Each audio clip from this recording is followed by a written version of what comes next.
the things was one of the kids' toys was a bag of broken glass. I think it was called Shards O' Glass or something. Shards O' Glass.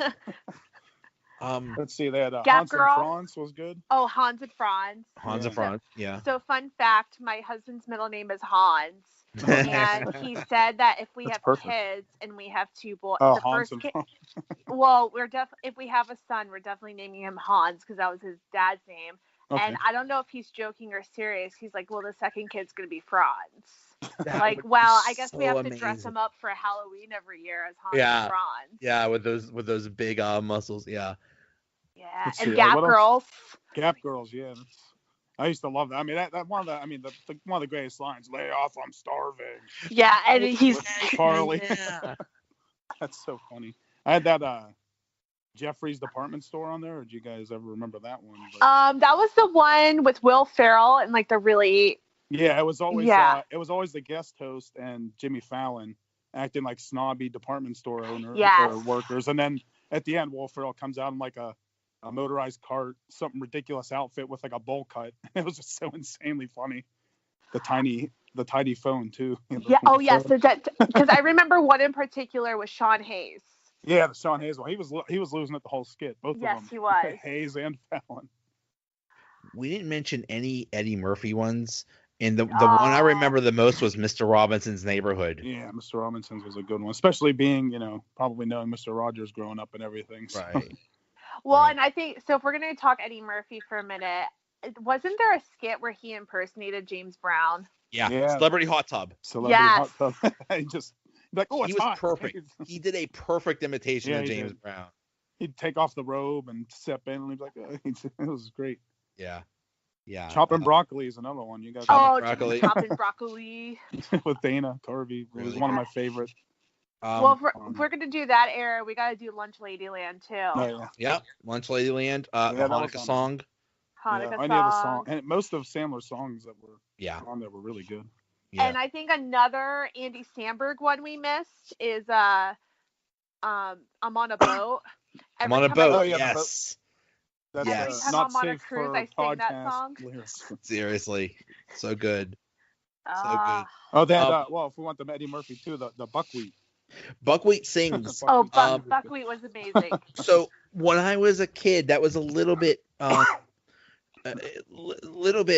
before my time, but I got this VHS tape called The Best of Eddie Murphy on Saturday Night Live. I probably still have it somewhere. And Buckwheat Sings was on that, and one of the things was you couldn't understand anything he said, so it would have like the subtitles underneath. And then there was one song that like not even the interpreter knew what they were, so there was just question marks underneath. It's like, I know that song, it's Betty Davis Eyes. I got it. I know it. I should have written Saturday Night Live and said, oh, I know. Hey, in case you don't know what that song was, it was Betty Davis Eyes, but you're welcome. But there was do you remember the Chris Farley show? Oh yeah. The talk show where he would interview one people? When he had Paul McCartney on and how awkward that was. And he said, remember that time you were on the Beatles? That was awesome. That's all he would do. But that's any of us. That's any of us. Like if anyone ever talked to a celebrity, that's totally how we would be. And then he would beat himself up. Yeah, he'd always grab his hair and be like, "I'm stupid. I'm so stupid." Like, no, you're doing fine. You're doing fine. For going back to like some of the Farley, the Zagat skit, where he would I don't know where he would be reading, he'd be like dressed like an old lady, and with Sandler was the guy. Sandler was the They would be reading the like reviews of restaurants to go to. That was one of the best. How about Coffee Talk? Yeah, Coffee Talk. That was actually on my list. And I think of the episode with Madonna on it, and then Roseanne as Liz's mom, and then they finally get Barbara on. Yeah, Barbara. Oh my God, the Prince of Twides. Yes, I can do the accent, kind of. And then another Madonna one was the Wayne's World. Oh yeah, well they did. Justify My Love thing. Yeah. That's right. Oh. How about? I think of Dana Carvey as George H.W. Bush. He was so good at that. Him and even Will Ferrell as George W. is one. We of my gotta talk about who was the cast member that did the best impersonation of a president. We gotta talk about Hammond as Bill Clinton, though. Oh man, Hammond as Bill Clinton probably was the best. I mean, he so nailed it. I think my favorite was Will Ferrell as George W. because he got the tone of it so like. Man, yes, he did. It didn't even matter like what you were politically. It was just so like caricature, and it was just so funny. The debate it didn't matter between Will Ferrell as George Bush and Al Gore. I think Daryl Hammond was Al Gore. The lockbox one? Is that the yeah. Al Gore kept saying lockbox. Everything was in a lockbox. And then strategery. Yeah, strategery. Strategery. One word that could describe your campaign. Strategery. That's pretty funny. I just want to say, don't mess with Texas. Oh, yeah. That was always his thing. And there was this one where he talks about the axis of evil. Oh, yeah. And he always says Iran, Iraq, and one of the Koreas. He'd always they'd always pronounce the people's names or the countries funny in a funny way.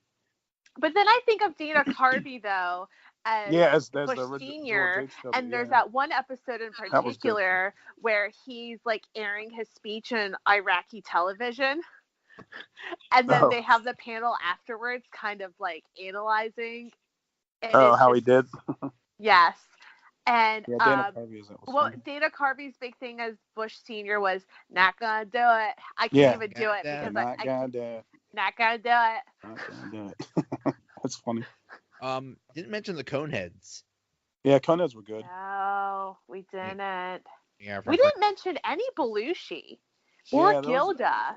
Like Rosanna Dana. Rosanna Dana was really good. What was the best Belushi thing?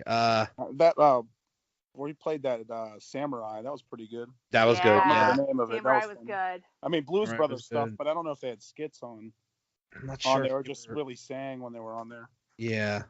Because I don't remember them having. I don't think they had skits. I think it was just. They'd sing. Yeah, they just sang. And then it turned into the movie. You know what else? How about MacGruber?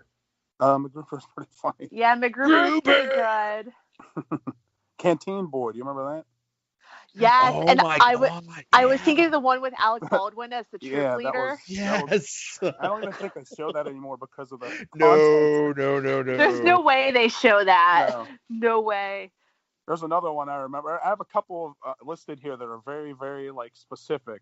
One was like a skit in the 80s. I don't even think they show it anymore. Called I just call it the Penis Song. I don't know if any of you saw that, but they were at like a nude beach. It was like Dana Carvey, John Lovitz, Kevin Neal, and all them. And you could see like they had like a bar in the middle section, so it looked like they were nude. And they just came up with they were just like, hey, look at the new guy with the penis, and they just say penis like about 100 times in the skit. And I think they like banned it because they said penis so many times. It is so funny. That skit. And I think they like sang at the end. They're like penis, penis, penis, penis, penis, penis song. And it kept like it was just so over the top ridiculous. It was so funny. Oh, so many choices. And another one was when The Rock was on. There was a random skit where Will Ferrell played Neil Diamond, and The Rock was dressed as Bigfoot. You will never see this anywhere. I can't even find it anywhere. It's so funny. I'm glad I recorded it then. Was that the first time The Rock was on? I think it was. And it was. Was it like back in his wrestling days? Yeah. Yeah, he was just a wrestler. So random. And in fact, all of the wrestlers, all the WWF wrestlers were there, and like they pretended like they were gonna fight, and it's like, hey, good luck, man. And I was an insane wrestling fan back then, so that was probably crazy because at that time, like I really didn't watch most of the Will Ferrell years. I weren't into it then. I just wasn't into like the early 2000s stuff. And but I watched that episode. I was just so. Yeah, that was just a funny skit because it was just so random. It's like they made a duet album together called All Aboard the Freedom Train. It was just so ridiculous, the stuff they were coming up with and singing. And he was I think, man. It was it was great. Toonces the driving cat. Toonces. Oh, I forgot about the cat that could drive a car. Yeah. Oh man. Sprockets was another good one.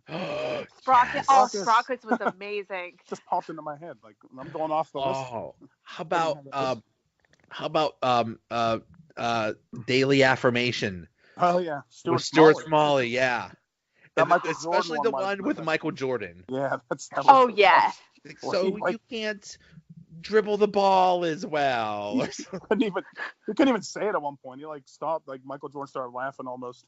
Yeah, Michael Jordan just lost it. He's like, I don't have to dribble the ball fast or throw the ball in the basket. Yeah, the way he was saying it, throw the ball in the basket. He like lost it. That's so funny. There is a and I saw this on a lot of top lists. It was called White Like Me. It was an Eddie Murphy skit where he dressed up as a white person. Yes, he put on the mustache and the glasses. Right. He was I like that one too. There was the Will Ferrell one where they did the I don't know the name of the characters, but when him and Rachel Dratch played those people in the hot tubs. Yeah, and that's what I was talking about earlier when they had Walken on. They would always do it when Walken was there. Yeah, they did Walken. He was on a bunch of times. A few times. It was every time Walken was on, they do that skit. Yeah, the lovers. The lovers, yeah, the lovers. They always they pronounce stuff so wrong. I remember Will Ferrell at one point. He was like, we went back and we drove away in our Subaru instead of Subaru, and I was like losing it. It's such a funny skit. And same thing with Jimmy Fallon. If he was in the skit. He lost it. He wasn't getting through it. Yeah. Oh man, I'm trying to think if there's anything else. There was the one during the with Jimmy Fallon and Rachel Dratch. They were like playing the teenagers from Boston. Oh yeah. Oh yeah, I remember that. Yeah, and Horatio would always show up at the end doing something stupid. Yes. That was a good skit. Oh, they had the one where he was they were on their like webcam show or something too. Yeah, he and Horatio Sands, they were like the stoners funny. In college. Yeah, that's it. I don't know what their name. Oh, Jared's room, I think. Jared's room, and Horatio Sands would actually always lose it first. Yeah, he would always start. He would always be in the back. He was like the super stoner guy. You know who we haven't mentioned who deserves a mention? Kate McKinnon. Oh yeah. There is that those skits they do, those close encounter ones where it's like they all describe their alien encounter, and it's usually two people, and they describe it's like, oh, it was so beautiful, it was so love, I was filled with peace, and then she's like, no, that's not how it happened to me. She had the worst experiences ever. Right, it's like they were all little, they were all playing with my boobs or something. It was just a stupid thing. And then like guaranteed like. Somebody, I think all of them would just lose it. Well, Kate McKinnon honestly is like the only funny part of modern SNL to me. Basically. I mean, it's I'm sad. not sure how much of a fan I am of any of them, except like Keenan. They do that Black Jeopardy is pretty funny. Yeah, I do like Kenan Thompson, and actually Kenan as Steve Harvey on Family Feud. Yes. His big teeth. That's what we forgot. So we're talking about Jimmy Fallon and Justin Timberlake. The Family Feud episode where Justin Timberlake's playing Jimmy Fallon. Yes, that was Jimmy really Fallon good. Plays Jim Parsons from Big Bang Theory. Yes. Yeah, I remember that now. And every time I watch that, I'm in stitches. He nailed it. He so nailed Jimmy Fallon. Well, and I think of they have all the characters, and whoever played what's her face, or no, it wasn't like Big Bang. It was like the CBS team. Whoever played I can't remember the name of Allison Hannigan's character on How I Met Your Mother, but whoever played Allison Hannigan was awesome. And then I'm trying to think of who was on the NBC team, and I remember they just have like that random cast member who's like never on, and he's like, oh, and Keenan as Steve Harvey's like, oh, who are you? He's like, oh, I'm on SNL. And he's like, okay then. Okay. Well, speaking of Keenan, I like that. What is that one skit where they'd be doing like Scared Straight, and he would be talking about a movie or something. Yeah. I was trying to think of an example, but that was pretty funny too. I like that. I am just looking at all of the Kate McKinnon. I'm just going back to Kate McKinnon for a minute. Okay. I think she's kind of one of my favorite impersonators on SNL, to be honest. Yeah. I just think about all the characters she's played. Like, I think of her playing Bieber on the Celebrity Jeopardy 40th really anniversary. Good as Bieber. Killed it. She also does this